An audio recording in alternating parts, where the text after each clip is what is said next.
Shane, thanks for joining us. That looked like a big goal at the end there. Give us your thoughts on it. Yeah, I thought we were fully deserving of at least a point out of the game, but after they went 2-0 up, I suppose you kind of get to thinking that today wasn't going to be our day. But fair play to the lads, they dug in, and they got a goal from a bit of luck, I suppose, off the crossbar, but it's what we needed, and we pushed on, and luckily I was in the right place for a great Luco cross. 2-0 down. Steve Harper's made a big save when I think back through the game, hasn't he? Yeah, actually, forgot about that, but so would I. Yeah, but he's obviously experienced head on a good keeper's shoulder, so I think it's hard for a keeper to stay in the game. I didn't think we were under too much pressure, and then all of a sudden they get 2 goals, and we kind of controlled the game from there on in again. But he pulled out a good save when it was needed, and kind of, I suppose, it springboarded our attack. Do you feel safe now, having got that point?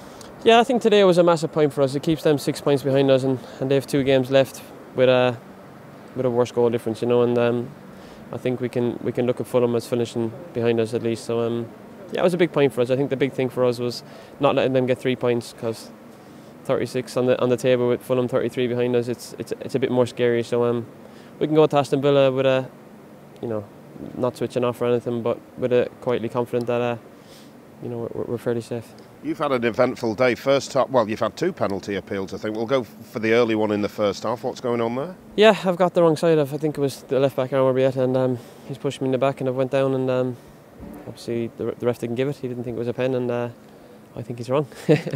Then Tom had a good shout as well, and right at the end there I don't know what happened. I don't know if it was an elbow or shoulder in the back, and gave me a bit of whiplash, but sometimes you get them, sometimes you don't, but thankfully it didn't cost us today. Yeah, he just cleaned you out at the back, just pushed you over. Yeah. We were watching it, but we both shouted penalty. Yeah, I was winded and a whiplash and all sorts, but sometimes you get them, sometimes you don't.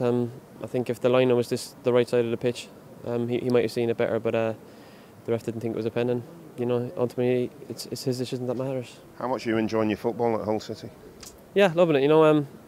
Obviously we play good football, we pass it around, we don't just lump it up, and not being the biggest of lads, I enjoy that as well. And I thought the first half we made them press onto us and found a lot of gaps in behind, which I love running into, and caused them a few problems. And second half they got the 2 goals, and I think it's a natural reaction to drop off and hold on to your lead. But luckily we had the quality in our side to pick off the 2 goals needed to get the point. What's the goal from you between now and the end of the season, sort of personally, and for the team in the league?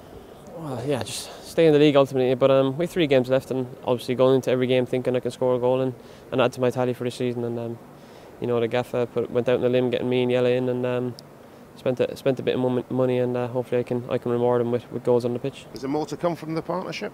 Yeah, I'm really enjoying it. Obviously Yella's a handful, and he puts himself about up front and worked really hard, which surprised me before I came in, and he puts himself about defensively as well, and it creates spaces for me to run in behind defenders, and which I love doing. So I think we complement each other well, but we're still learning off each other, and hopefully we can add to our goal tally between the end of the season and get a full pre-season together next year, and hopefully hit the ground running. Last one, what does it feel to be a cup-tied footballer at a team that's in the cup final?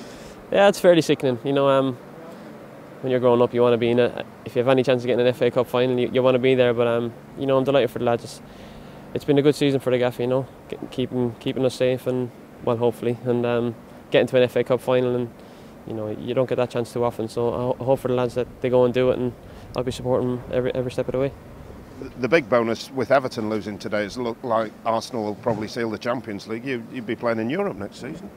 Yeah, but we win the FA Cup final, we'll be playing in Europe anyway. So we can't rely on others to do the job for us. But we still have Everton to play, and I think Martinez has done a great job there, so I don't think they'll go down without a fight.